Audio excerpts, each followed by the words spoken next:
पहाड़ों के दामन में वाक़े एक प्रस्कून मंदिर में जीन मास्टर होशियन रहता था। वो अपनी गहरी हिकमत और सुकून भरी मौजूदगी के लिए मशहूर था। उसका शागिर्द एक नौजवान है जिसका नाम कींजी था। रोशन ख्याली हासिल करने के लिए बेचैन था, मगर सब्र की कमी उसकी राह में रुकावट बनी रहती। एक दिन कींजी ने मास्टर से कहा, उस्ताद, मैं रोजाना मुराकबा करता हूं, आपकी तमाम तालीमात पर अमल करता हूं, मगर फिर भी मैं रोशन ख्याली के करीब नहीं पहुंच पाया। ऐसा क्यों है? होशियन मुस्कुराया और उसे एक बहते दरिया के किनारे ले गया। उसने पानी की तरफ इशारा किया और पूछा, तुम्हें क्या नजर आता है?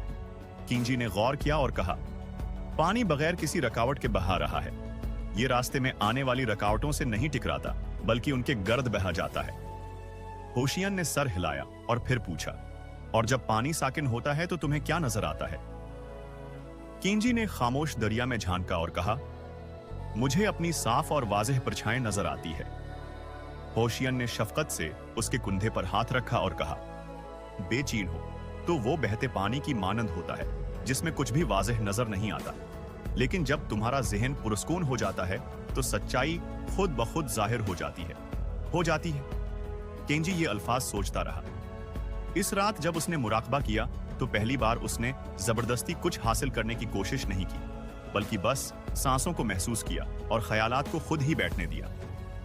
दिन, हफ्ते और महीने गुजर गए। फिर एक दिन कींजी मुस्कुराते हुए मास्टर के पास आया और कहा, उस्ताद, मैं अब समझ गया हूं, रोशन ख्याली किसी चीज के पीछे भागने का नाम नहीं, बल्कि यह तब जाहिर होती है जब हम खुद को उसके लिए तैयार कर लेते हैं।